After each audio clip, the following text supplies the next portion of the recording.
Oh, welcome back. This week, the nice people at O'Reilly want to help you understand better. Derek Bieri seemed to have everything. Vice Grip Garage made him millions. More than 3 million subscribers loved watching him fix old cars. His family seemed perfect. His farm in Tennessee looked like a dream.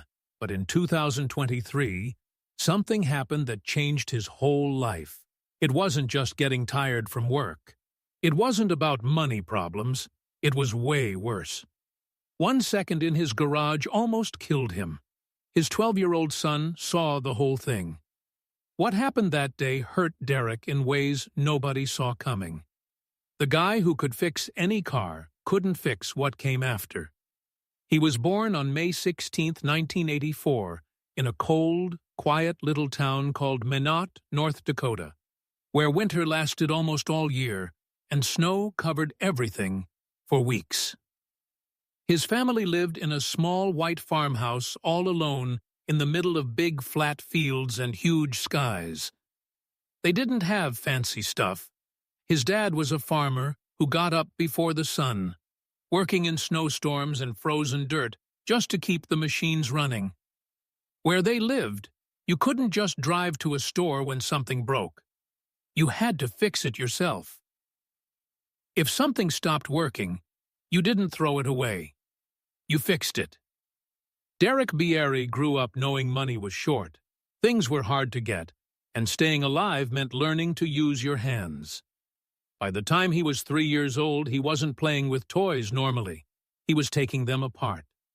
He would sit in the barn with his dad, watching him fix tractor engines. The smell of oil and the clinking sound of metal filled the cold air. One day in 1987, he quietly took apart his toy truck and lined up all the screws just like his dad did. Nobody told him to stop. His dad actually liked it. Soon he was fixing the family lawnmower when it wouldn't start, just listening to the sounds and guessing what was wrong. Eve, racing in Derek's early life, taught him one big thing: fix it yourself, and fix it cheap. When he was 5, family dinners became lessons about using old parts again. One summer in 1989, his dad gave him a broken wagon and told him to fix it using junk from 3 dead machines. He worked on it for months. By age 7, he had already fixed 6 farm tools using only parts from the junkyard and bolts other people threw away. He didn't learn this stuff because he thought it was fun at first. He learned it because that's how people stayed okay where he grew up. Even in kindergarten, you could tell he was different. He fixed his own bike chain when he was 6 and never told anybody. His grandfather, a tough old soldier, used to tell stories about fixing army trucks while people were shooting at him. Derek sat by the fire listening super close, then stayed up late trying to do the same things to old junk in the yard. When he found a rusty 1972 farm truck with a stuck engine, he didn't give up. He worked on it 14 nights in a row, fingers freezing, using just a lamp, and he got it running. That never-give-up attitude was already inside him. In 1991, when he was 7, he didn't ask for a new toy. He built one, a go-kart made from an old baby stroller, a leftover lawnmower engine, and metal he welded together. The whole thing cost less than $10, and it worked. He drove it through the fields like it was brand new. That first go-kart turned into 3, then 4. Each one was better than the one before. He hated throwing things away. If something had parts, it still had a chance. At 13, digging in the back of the family shed, he found something that stopped him cold. His grandfather's old Ford truck, all rusty, worn out, and almost forgotten. No books, no help, no good tools, just Derek. Some borrowed wrenches and a lot of time. He scraped off the rust by hand, changed the spark plug wires, fixed the distributor, And when he changed the oil all by himself, it wasn't just fixing a truck. It was the start of his whole life. In 2001, he started auto shop class at Minot H. Most kids just wanted to pass the class. Derek was taking apart a 1972 Chevy Nova carburetor down to every tiny screw. He drew pictures, wrote notes, cleaned every piece by hand. That Nova got him perfect grades and a best-in-class ribbon at the local fair. It even got a special mention in a bigger contest. But for Derek, the best part was knowing he did it all alone. The next summer, when he was 16, he wanted to keep learning, but his parents couldn't buy new parts. So he bought a beat-up 1985 Honda Civic for $200. For 3 long months, he changed the whole transmission using junkyard parts. He lifted the engine by himself, took out the broken stuff, and made a new system with old tools and scraps. A job that would cost $800 at a shop, he did for way less. Then came the accident.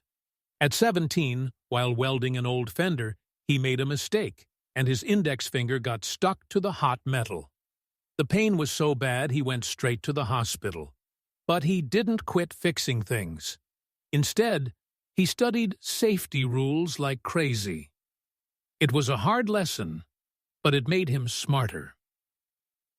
After high school in 2002, he started a local college program for car repair.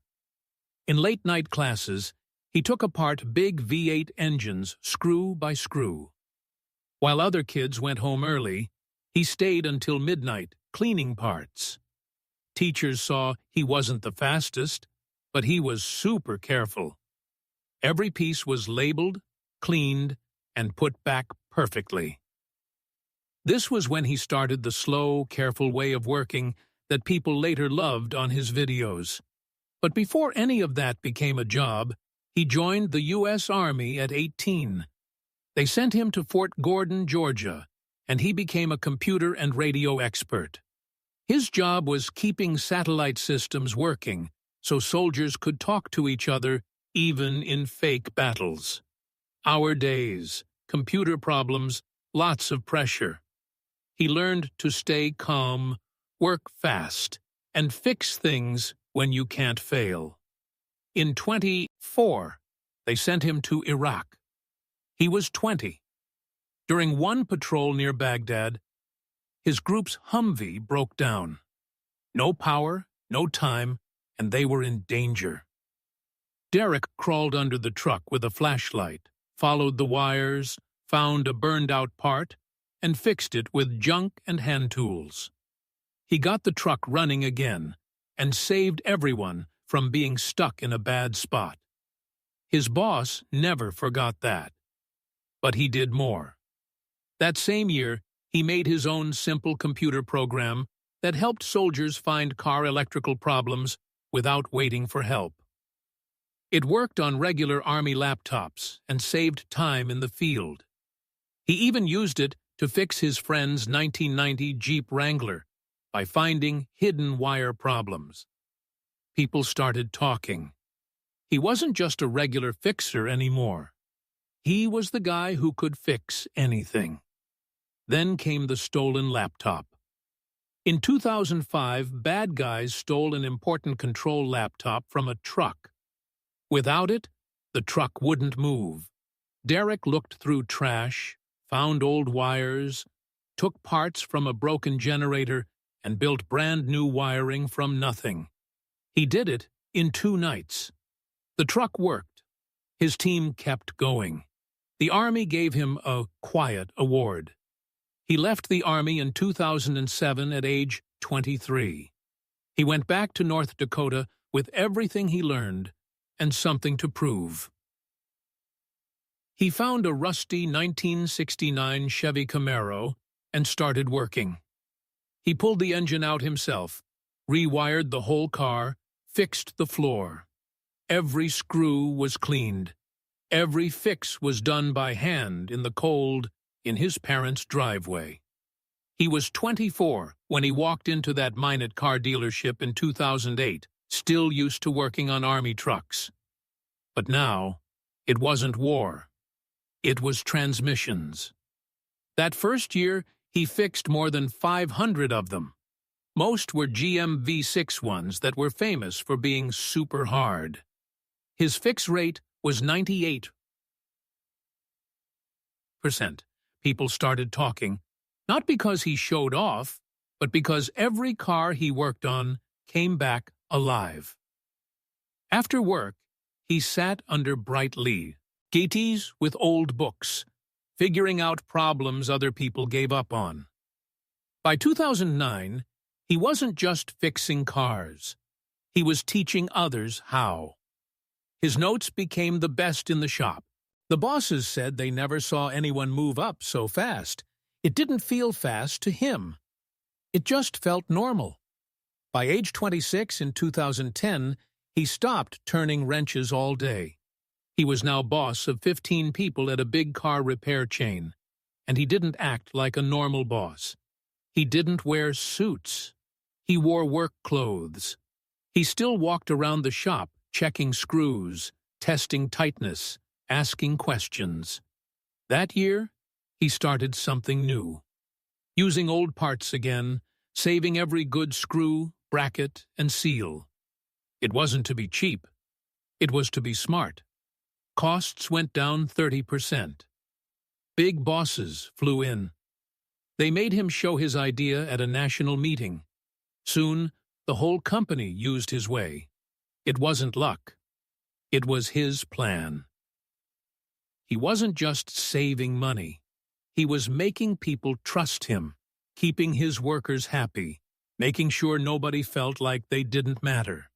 In 2012, he got a bigger job, vice president of a Midwest parts company with more than $2 million in contracts. And he quietly changed things. He picked companies not just for low price, but for treating workers right. They paid fair and kept people safe. They got more business. If not, he said no. In 2 years, workers quitting dropped 40%. No more tired people leaving. This wasn't normal in his business, and people heard about it. His name started showing up in car magazines. Quiet guy, good heart, great results, super rare. Then 2014 hit hard.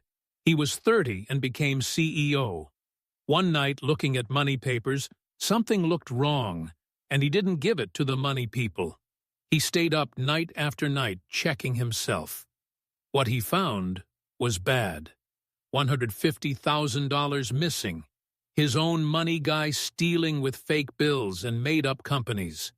It hurt a lot.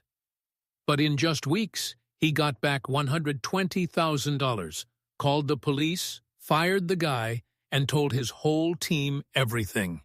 No secrets. The local business people were shocked, not just by the stealing, but by how fast and brave he fixed it. That changed how everyone saw him. Not just a boss, but someone who protects people.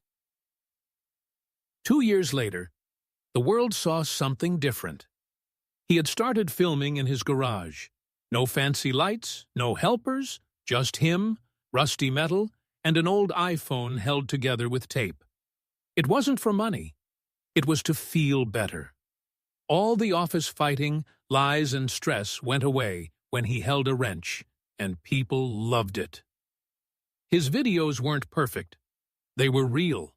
Mistakes stayed in, dirty hands, laughing mixed with swearing, and it worked.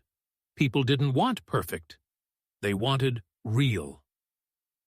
Vice Grip Garage started in those late nights. It grew slow at first. Then it blew up.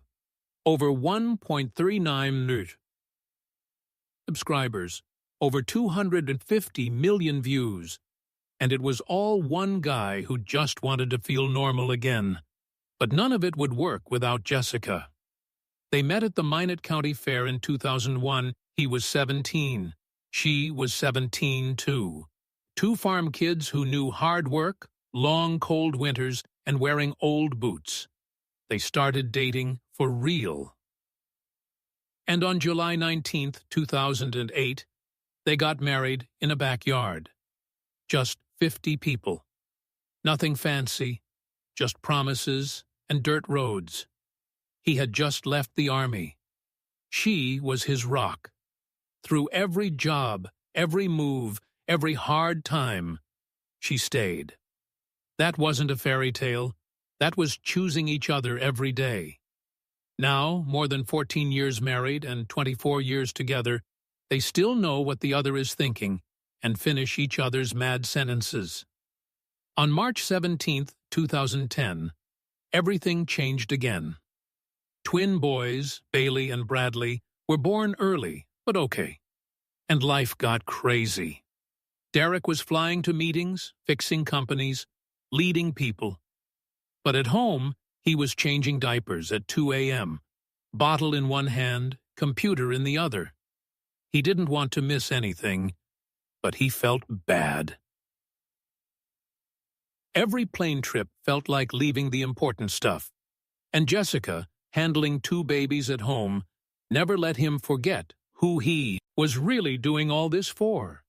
Then Bentley came in 2012, and a daughter in 2015, a name they keep just for family. That same year, Derek's company almost fell apart. The stealing, the court fights, all the stress. He was working 60 hours a week. Some days he barely talked. Jessica took care of money, the house, everything. They had nights with no talking, weeks with no smiling, but they never quit on each other or the dream. Then came the help.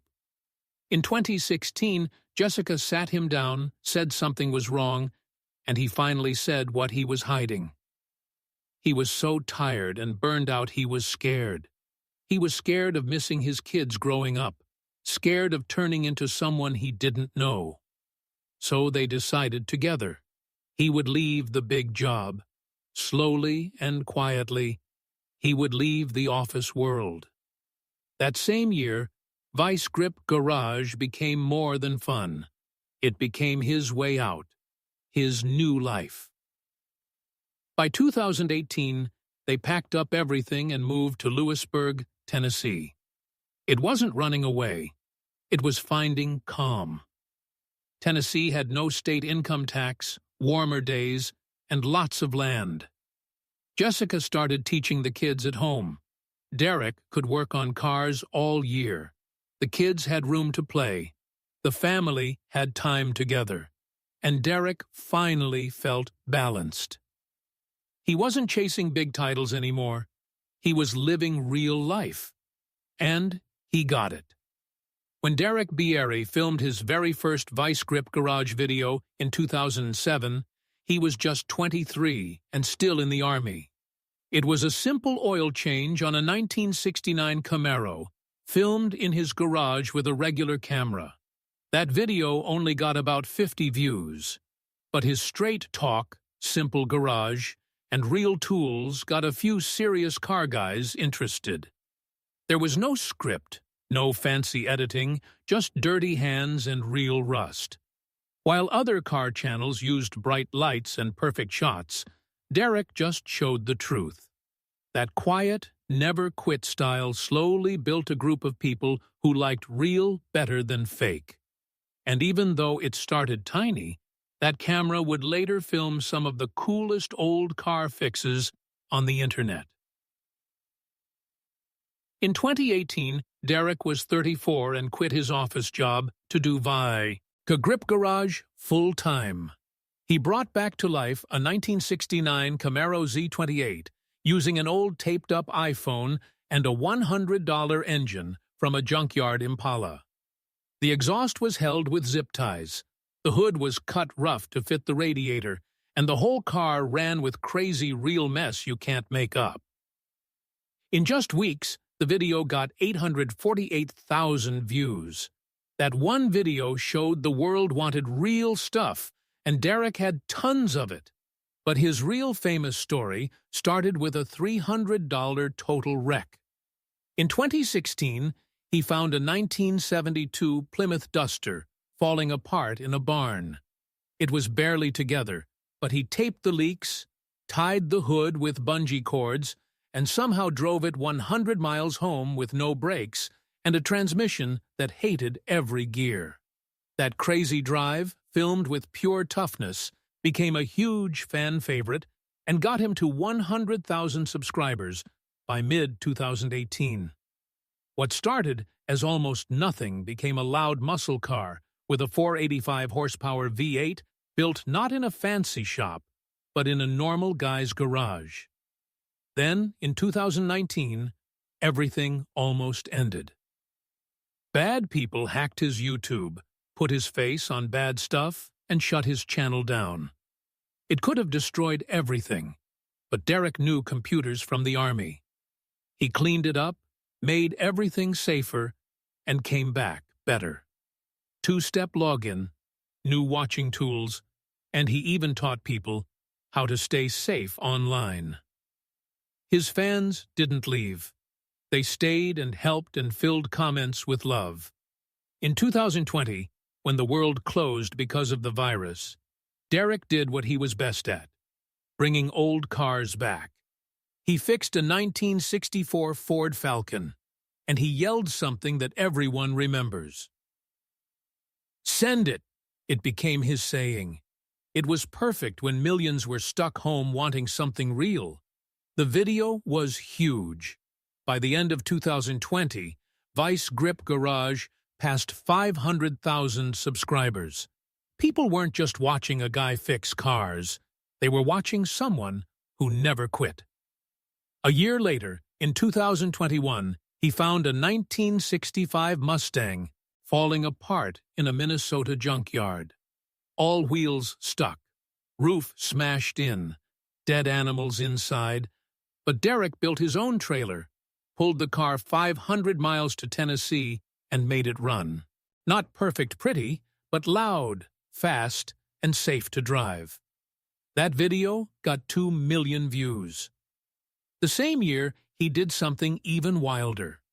Drove a 1970 Chevy P10 ice cream truck 700 miles during Midwest drags. The truck barely went 75 before the speedometer broke. Brakes were bad. He gave fans hot dogs from the back while fixing stuff. The trip was loud, bumpy, and somehow awesome. More than 1.5 million people watched, but not everything was wins. In 2022, someone broke into Derek's Tennessee garage and stole a brand-new $12,200 Holley carburetor. It wasn't just a part. It was important for a video car. Cameras caught the thief. Derek stayed calm, but it hurt. His fans felt it too. The theft video went super viral, and people sent tips. He got better locks, cameras, and alarms. He got even closer to his fans. In 2023, he did something almost impossible. During Sick Week, his Chevelle called Independence ran a 9.73 second quarter mile at 140 mph. That's really fast. But Derek's car still had a regular old-style rear end. He wrote, "Pray for me," on the cover and went for it anyway. The car stayed together. Jessica helped drive and bring snacks.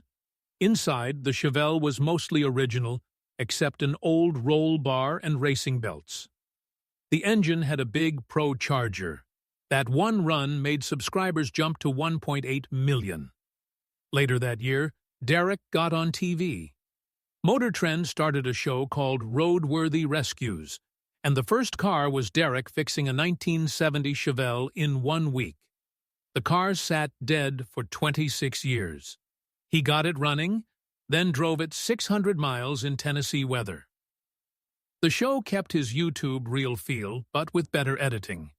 It got a Daytime Emmy nomination for editing, but the heart was the same. One guy, cheap tools, no excuses, all heart. By 2024, Derek Bieri wasn't just working in a garage. He had built a whole business on rust, fixing, and being real. Vice Grip Garage passed 2.2 million YouTube subscribers and 756 million views with no scripts, no fancy lights, no big team. He did it by himself. His videos were sometimes 100 minutes long, filmed late at night with just garage lights and coffee. What started as cheap fixes became a way of doing business that confused big companies. He would fix a car and sell it for only $50 or $100 more than he spent, then use that money for the next car. This didn't make him rich fast, but it made people trust him. And trust made him worth about $5 million. It wasn't just YouTube money. It was companies like Bare Metal Zombie, TV shows like Roadworthy Rescues, and special shirts and stuff that sold out in less than 48 hours. That stuff line, started in 2024 called Vice Grip Lodge, wasn't just extra money. It was love for Sick Week. Derek sold 10,000 Pray For Me diff covers with cool art from his races. They all sold in 2 days. They weren't cheap. People didn't just buy them, they showed them off. Pictures were everywhere online. Fans painted them, hung them up, made them treasures. Money went to new cars, and even helping people. Derek made something rare, stuff that wasn't just things, it was like a club badge. The same year at Sick Week 2024, Derek didn't win the race, but he won hearts. While racing his 1971 Chevelle called Liberty, a huge 540 big block with a turbo 400, his turbo broke. The engine stopped, but he stayed calm. He live-streamed the whole fix. 50,000 people watched him explain every problem cool and clear. It wasn't just a break, it was a free class. Fans voted him the favorite person to watch.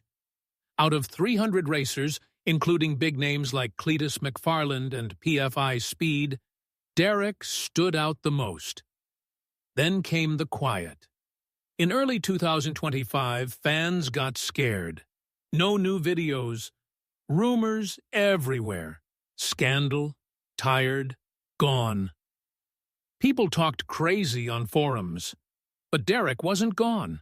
He was deep in the gara, age-fixing a 1968 Plymouth Fury that needed everything. No camera people, just him, tools, and his kids helping. He finally posted a simple video showing his boys turning wrenches and Jessica sorting. That one video calmed everyone. Fans didn't just relax. They loved him more. What they didn't know at first was the real story. That Fury almost killed him. One cold day late in 2023, he was under the car trying to get a rusty exhaust bolt loose. The floor was slippery with oil. The jack stand fell.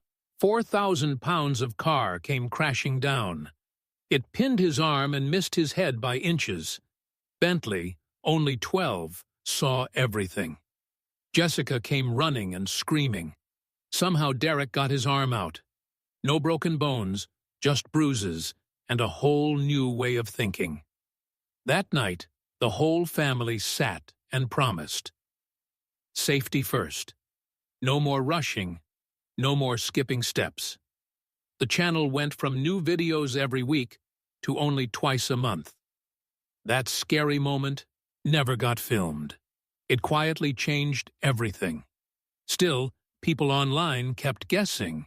When they saw fewer videos, they thought he was tired of YouTube.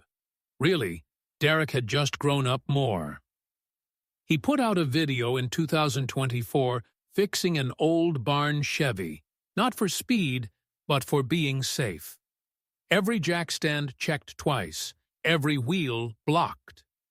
He never said, Bieri almost died. He didn't need to.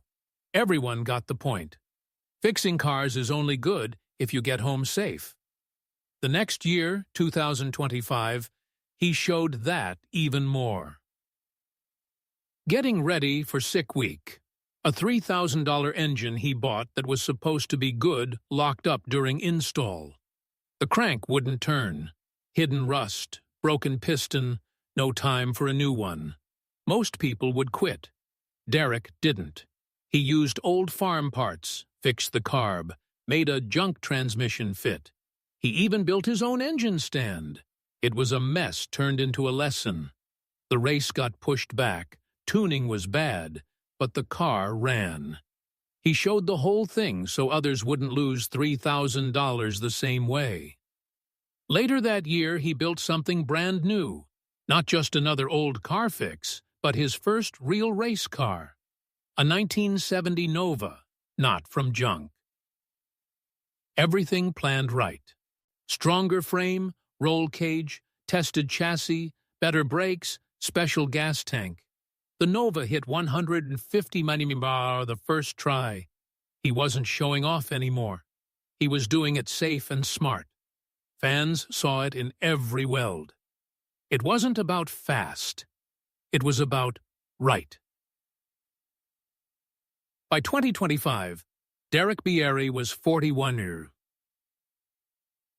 years old.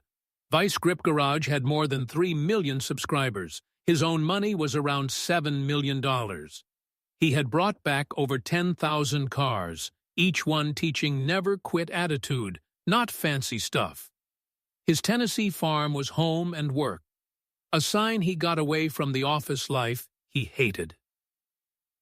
The big numbers were cool, but they weren't the real story. The real story was truth, waiting patiently, and a group of people learning one screw at a time. Even with all the famous stuff, Derek never stopped being a dad first. In 2025, a video of him fixing a Camaro with his sons got 1 million views. Bailey, Bradley, and Bentley weren't just in the background. They were learning the tools. Jessica wasn't hiding.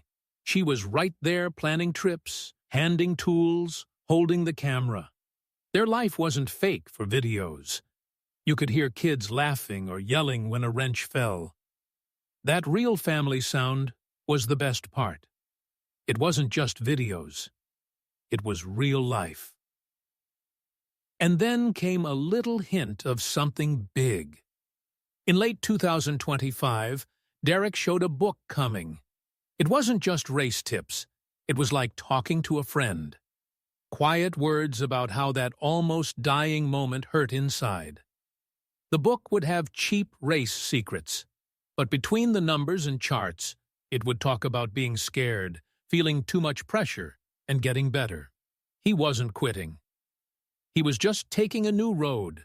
In 2026, he plans to take a twin-turbo Falcon to the Midwest drags, trying for under 9 seconds. But any money won won't stay with him. It will pay for school for young mechanics back in Minot, North Dakota, where his story started.